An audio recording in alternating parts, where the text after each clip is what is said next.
Ya, Assalamualaikum warahmatullahi wabarakatuh. Kembali lagi bersama saya dengan Ismail Rida. Beberapa hari terakhir kita mendapati informasi beberapa public figure yang meninggal dunia.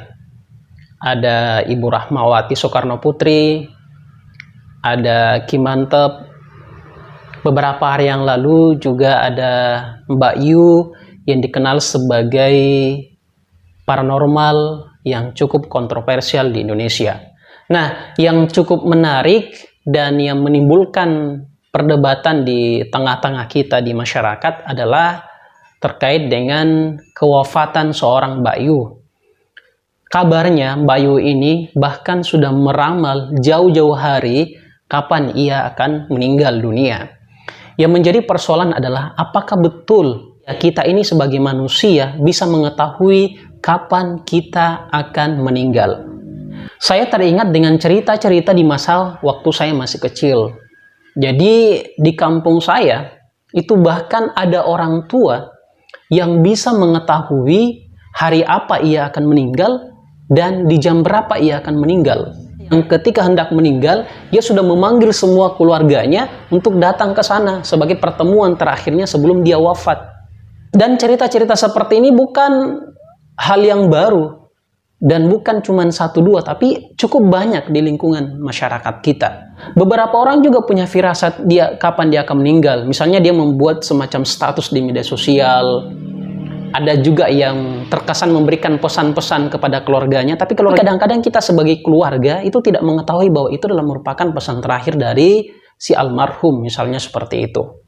Karena itu yang saya ketahui bahwa sebetulnya kita punya potensi untuk mengetahui kapan kita akan meninggal dunia. Tetapi itu bergantung pada tingkat kesadaran kita. Atau mungkin dalam bahasa agamanya adalah tingkat spiritual kita. Seperti apa? Pada dasarnya segala sesuatu yang ada pada diri kita itu bisa kita ketahui. Pada dasarnya. Kita lapar, itu kan kita tahu itu. Kita kapan lapar dan kapan kita mau makan. Haus, mengantuk, kapan kita mau tidur, itu kita bisa ketahui. Bahkan ketika kita ingin buang air, BAB saja, itu kita bisa tahu. Masa sesuatu yang cukup besar di dalam diri kita itu tidak bisa kita ketahui? Nah, itu kan sederhananya seperti itu. Jadi gini, tubuh kita ini kan setidaknya terdiri dari dua unsur. Yang pertama adalah unsur jasmani, jasad, dan yang kedua adalah unsur ruh. Ruhiyah, di mana masing-masing penciptaannya berbeda-beda. Kalau jasad kita ini kan berasal dari sesuatu yang sifatnya material, berasal dari tanah. Misalnya kalau kita ingin menggunakan dalil-dalil Al-Quran, walaqad khalaqnal insana min sulalatin min tin. Jadi jasad kita ini kan tercipta dari tanah. Makanya karena kita berasal dari tanah, kita pun tumbuh, berkembang, juga segala sesuatunya berasal dari tanah. Kita makan makanan berasal dari tanah. Kita berjalan di atas tanah dan seterusnya. Dan kelak ketika kita sudah mati, maka jasad kita ini juga akan kembali kepada tanah. Nah, yang kedua adalah ruh. Nah, ruh ini itu ditiupkan oleh Sang Pencipta. Misalnya kalau kita dapati ayat Al-Quran, "Tsumma sawwahu wa nafakha fihi min ruhihi." Jadi kita ini Allah yang meniupkan ruh itu kepada jasad kita. Wa ja'ala lakumus sam'a wal 'absara wal af'ida qalilan ma tashkurun. Dengan ruh itulah kita bisa melihat, kita bisa mendengar, kita bisa berpikir, kita bisa merasakan sesuatu dan seterusnya. Karena kita berasal dari ruh, maka asupan atau makanan dari ruh itu berasal dari sesuatu yang sifatnya immaterial juga, sesuatu yang tidak terlihat. Nah, kita bisa sebutlah zikir, puasa, berbuat baik kepada sesama. Semuanya itu sesungguhnya adalah makanan ataukah asupan-asupan untuk ruh kita. Dan kemudian ruh itu akan kembali kepada asalnya.